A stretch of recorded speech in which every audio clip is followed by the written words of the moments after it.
ভিন রাজ্য থেকে আসছে ফোন, তাই উপায় না থাকায় এবার হাইকোর্টের দ্বারস্থ হলেন হুমায়ুন কবির। কিন্তু ঠিক কী নিয়ে ভয় পাচ্ছেন সাসপেন্ডেড বিধায়ক? বাবরি মসজিদের ভিত্তিপ্রস্তর স্থাপনের পর হুমকির মুখে হুমায়ুন কবির। প্রাণনাশের হুমকি, রাজ্যে নিরাপত্তা চাইছে হুমায়ুন, আদালতই শেষ আশা। সেন্ট্রাল নিরাপত্তা নেবেন না, হাইকোর্টে যাবেন হুমায়ুন কবির। কিন্তু কেন? বেলডাঙ্গার ভিত্তিপ্রস্তরের পর থেকে হুমকিতে বিধায়ক, রাজ্য বনাম কেন্দ্রীয় নিরাপত্তা। হুমায়ুন কবিরের কঠিন সিদ্ধান্ত ঠিক কিসের ইঙ্গিত দিচ্ছে? প্রাণনাশের হুমকি, বাড়তি নিরাপত্তা চাই হুমায়ুন। রাজ্য সরকারের কাছে আবেদন করলেন। শাসক দলের অভিযোগের জেরে কেন্দ্রীয় নিরাপত্তা নেবেন না হুমায়ুন কবির। হাইকোর্টে নিরাপত্তা চাইছেন হুমায়ুন কবির। রাজ্য প্রশাসনও তদারকি করছে। রাজনীতির অগ্নিকুণ্ডে হুমায়ুন, তাই নিরাপত্তার দাবিতে নিলেন আইনের আশ্রয়।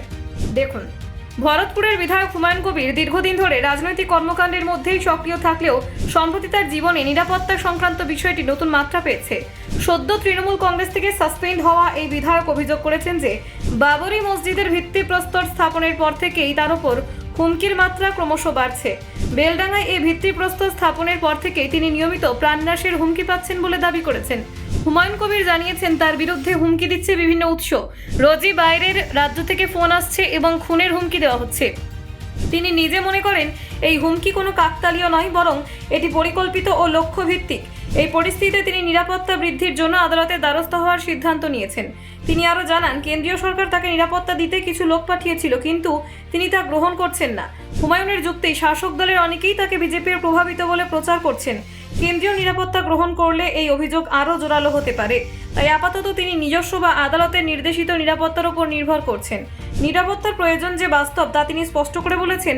তার দাবি, এক ঘনিষ্ঠ ব্যক্তি যিনি একজন বড় শিল্পপতি ইতিমধ্যেই ব্যক্তিগত দায়িত্ব নিয়ে তাকে ইতিমধ্যেই নিরাপত্তা প্রদান করেছেন। হায়দ্রাবাদ থেকে 8 জন নিরাপত্তারক্ষী ইতিমধ্যেই সেখানে পৌঁছেছেন। এটি আপাত দৃষ্টিতে হুমায়ুনকে কিছুটা সান্ত্বনা দিচ্ছে, যদিও তিনি মনে করেন বর্তমান ব্যবস্থাই যথেষ্ট নয়। হুমায়ুন জানিয়েছেন, তিনি রাজ্যের সরকার এবং রাজ্য পুলিশের কাছে নিরাপত্তা বাড়ানোর জন্য লিখিতভাবে আবেদন করবেন। পাশাপাশি কেন্দ্রকেও বিষয়টি জানানো হবে। তিনি আশাবাদী, হাইকোর্টের নির্দেশে রাজ্য সরকারের পক্ষ থেকে তাকে পর্যাপ্ত নিরাপত্তা দেওয়া হবে। এই পদক্ষেপকে তিনি অত্যন্ত প্রয়োজনীয় বলে মনে করছেন। বিধায়ক হিসেবে তিনি যে নিরাপত্তা পান তা এখন প্রত্যাহার করা হয়নি। তবু হুমায়ুন জানিয়েছেন, লাগাতার হুমকি, ফোন কলের কারণে বর্তমানে নিরাপত্তা পর্যাপ্ত নয়। অতএব আদালতের মাধ্যমে এক প্রামাণ্য ব্যবস্থা নেওয়া তার জন্য একমাত্র বিকল্প বলে মনে হচ্ছে। হুমায়ুনের বক্তব্য থেকে বোঝা যাচ্ছে, তার জীবনের সুরক্ষা এবং রাজনৈতিক অবস্থান দুটোই একাধিক চ্যালেঞ্জের মুখে রয়েছে।